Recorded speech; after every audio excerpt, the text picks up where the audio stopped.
Alright guys, welcome back to African Air Ordnance. Today we're going to disassemble the AIrMaks Katran long to get to the regulator. Just want to make a slight adjustment to the regulator. The first thing we need to do is we need to remove the pistol grip. So just remove the bottom plate. You need quite a long Allen key for this. Alright.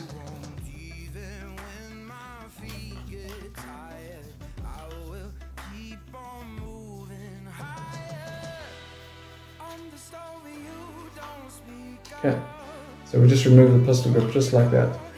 The next thing we want to do is we want to remove the hammer adjustment screw, which is right here. So I just want to remove that. I'm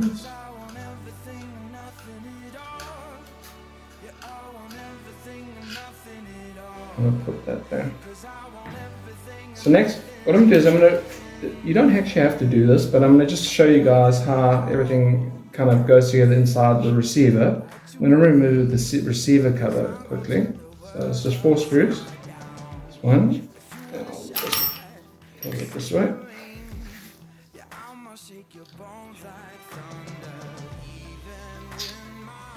It's actually probably easier if I just place it down. Oops. Yeah.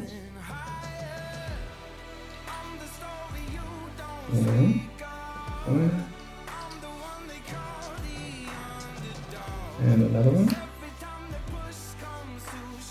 They're quite tiny little screws, they're quite finicky to work with. And then lastly, the safety comes off. Now I went and pre-loosened this cover just because it is initially quite difficult to get off. But just for this video, to save time, I did pre-loosen it. So what happens is, this cover then just comes off.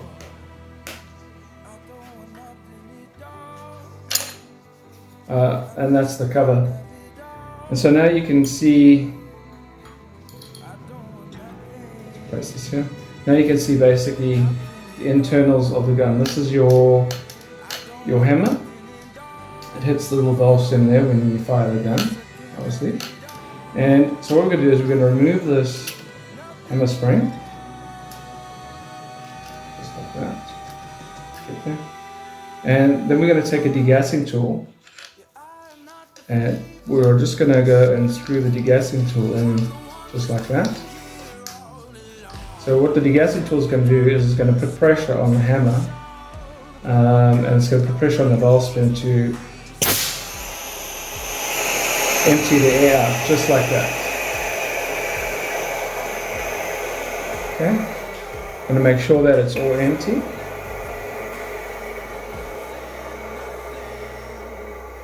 Alright.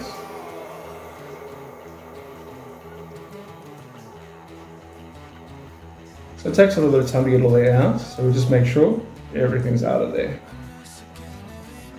Okay, so we know that's all empty now, so we can remove the degassing tool. Okay. Next thing we want to do is to remove the cylinder, is we've got to remove 3 screws. Alright.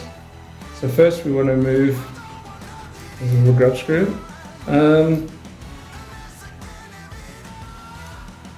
First we'll take out this screw here. It's this particular screw over here that I want doing, just in case you can't see it. My hand's on the way. Okay. And then there's a set screw or grub screw that's in there. That we don't have to remove all the way. Okay. Now there's a second screw that's in this first hole that we removed that first screw from, and it's a much smaller grub screw. So first we just, and again this doesn't have to be removed all the way out. Okay. Just like that, just to loosen it. Right. So now you can kind of pull the air cylinder out of the receiver block. So I'm just going to leave the receiver block over there, and I'm just going to unscrew. What I would say, this would be the valve assembly. You can just press on there as well, just to make sure it's totally empty. So we're just going to Because all you want to do is you want to get to the regulator. So we just unscrew that quickly. Okay.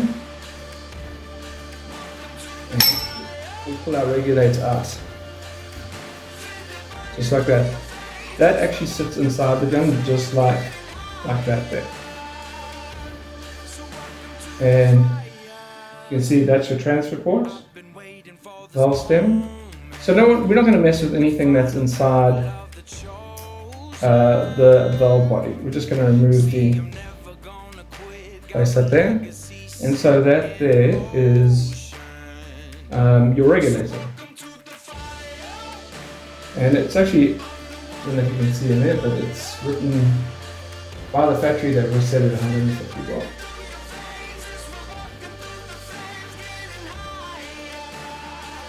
Alright, to adjust the regulator, now what I'm actually going to do is I'm actually going to depower the regulator. So, I'll give you guys an example of what that looks like. Okay. So, if I wanted to increase the air pressure on the inside, I would unwind the Allen key on the regulator. In this, you only need to, because the hemisphere is not very big in this rifle, like you need to really make very small adjustments on your rig. I actually want to dial the rig down just very, very slightly, so I'm literally going to just do that. And that's all the adjustment I'm going to do, because I want it to be just slightly less pressure.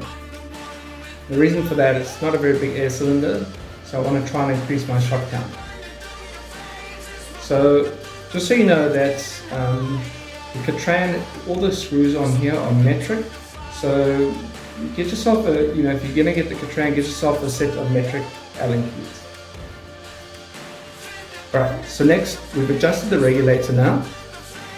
So what we're going to do is we're going to reinstall the regulator back into the air tube and put the valve back in. So I'm just going to put a nice spray of silicone all over the rig. Also, I'm going to spray. I always like to just apply a bit of silicone lube whenever I take a gun apart, especially lubes up the O-rings. So the next thing we're going to do is we're just going to put these two. That's what it looks like inside the valve body for the Katran. So next thing we're going to do is we're just going to join these two here, just like that. Squeeze them together. Okay. And then we're going to just reinsert it back into the main air tube, and you've got to use a bit of force to get it started, because you obviously got to get your O-ring and get it past the threads. So now we can just screw that back in nicely.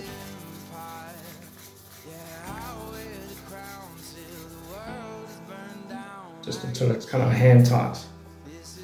So that was pretty simple. It's reassembled, everything's back there. Alright, next we want to put the air tube and valve back into the receiver. But first what we've got to do is to make sure that everything's aligned. We just got to remove the one grub screw.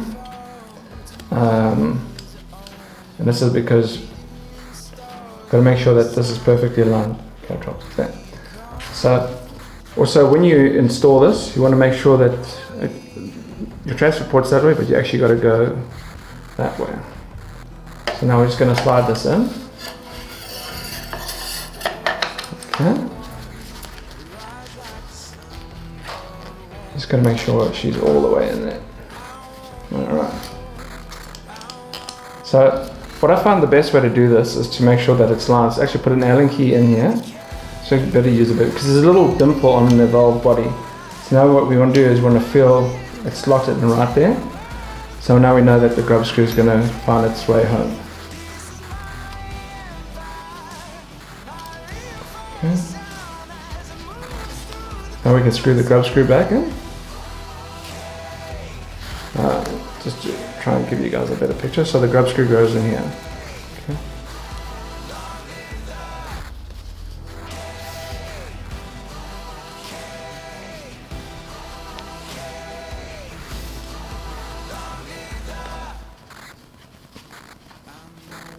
And you want to make sure that this grab screw goes in nice and tight.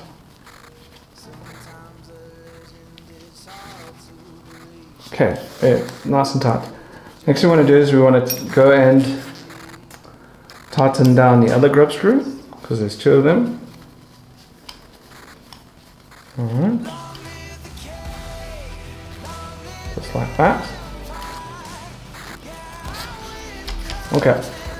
So the next thing we want to do is we want to put the hammer spring back in.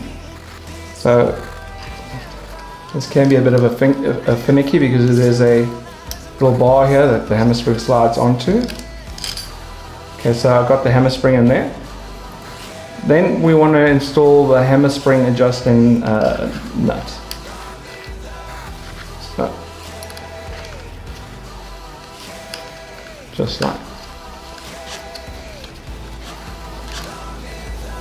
like that. And we want to turn that. And as you can see, that's now I'm putting tension on the hammer spring. So I'm not going to put too much tension on it just yet, only because I want to make sure that, you know, obviously going to run it through the chrono.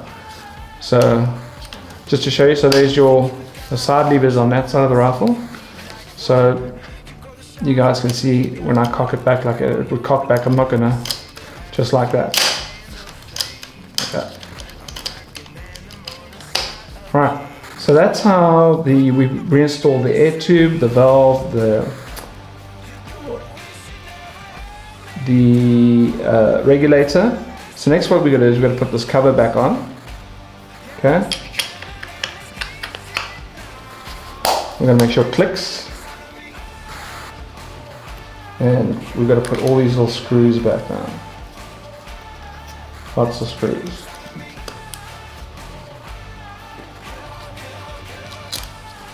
Okay. So, sorry about my fat fingers, but it's always better just to do it like that.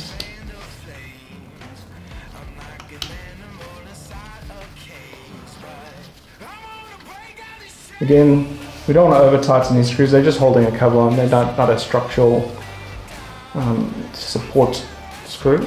And also too, if you tighten them, Alright, the next thing we want to do is we want to just put this last screw, it's the third one that goes just there. There it goes. And this just kind of caps off.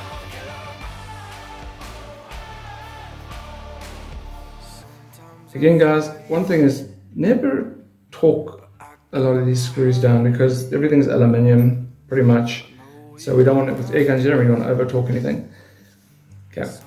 Finally what we want to do, sorry not finally, but the next step is to put the safety bar on. It's very important guys not to push this through because there's a little ball bearing that sits in here that gives you the clicking noise. There's a screw for it there that if you push that through, it can come out and drop out of place, and then you have to disassemble it. And if that happens, just remember that there is before you put the ball bearing back, there's a spring, you've got to get the spring out, and there's a little grub screw that holds it in. So, okay, so there's our little safety lever. Okay. Sometimes it's better to get the screws aligned first.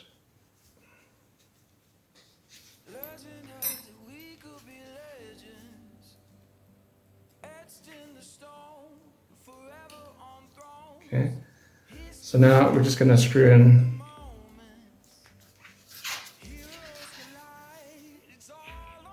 so it's kind of hard to show you little finicky things on video. And again, we don't want to over tighten the screws, just enough to kind of lock it down, just like that. Okay, so that's maybe I tightened it too much. Yeah.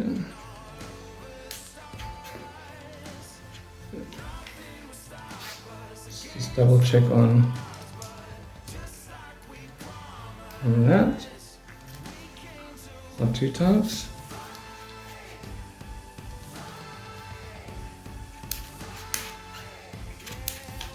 So what I think I did is I adjusted this grub screw on this side, just a little bit too much, so I'm just going to back it off. Okay, now let's just check it. Oh, there we go, that's nice. So that's your safety. Alright, safe, fire, safe, fire. Alright, next thing we're going to do is we're going to put the pistol grip back on. So just going to put the nut on just so we can find the place in line, just like that. Take the rifle, slot it in. And sometimes this doesn't always go like the first time, you kind of jiggle it around a bit to get it in position. Alright, make it nice and tight. And then just want to put the little pistol grip cover back on. So, safety's on, safety's off. So that's how you disassemble a Katran to get access to the regulator.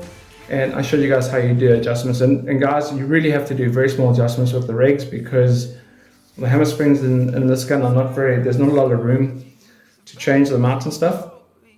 So the next thing, guys, is we've got to go and obviously want to do tests on the range to see maybe see if the accuracy improves because we've lowered the regulator pressure. Also, guys, I've gotten some nice Zane slugs that are in lighter weights, so we're going to see how those goes. Alright guys, we're back at the range with the Katran from AIrMaks Arms. So we made that minor regulator change. So let's have a look at what we can do with groups and consistency and velocity. So we do have the Zane slugs today. Alright, let's see how the Zane 23 grains do.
Alright, gotta say that was much better than when we first shot with the rifle. So it seems to like the Zane 23 grains in 217. Alright guys, now we know how the 23 grain Zanes did. Let's see how the 25.5 grain Zanes do.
Oh, that was pretty awesome.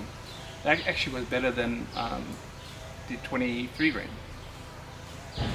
So very happy with that, and the numbers are very consistent as well. Alright guys, now we've seen how the two lighter Zane slugs do. Let's see how 33 grain Zane slug in 217 does. Fortunately, the Katran has one limiting factor, it's magazine size. So these are 33 grain, so we have to single shot load them in the mag.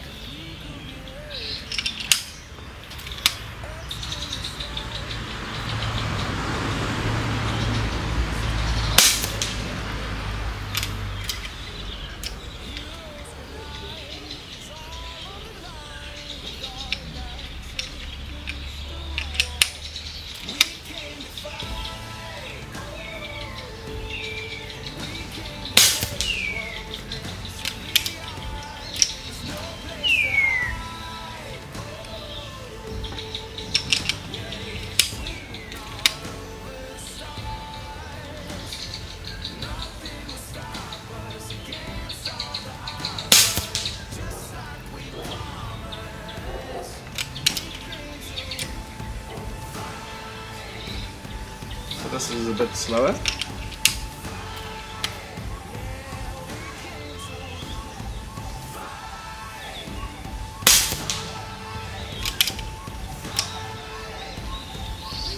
Loading, and also FPS is a bit slower, but still doing pretty decent.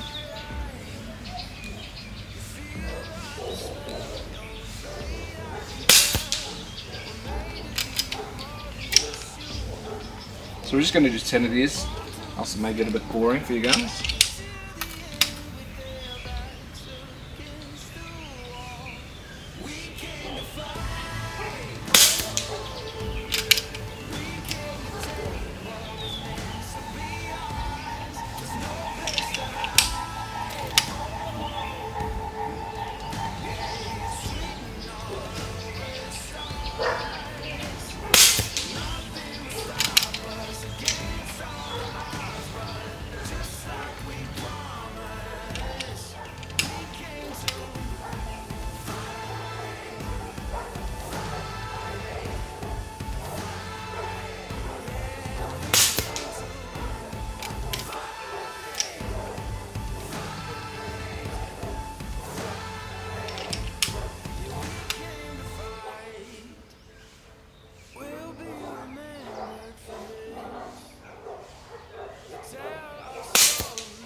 And the last one.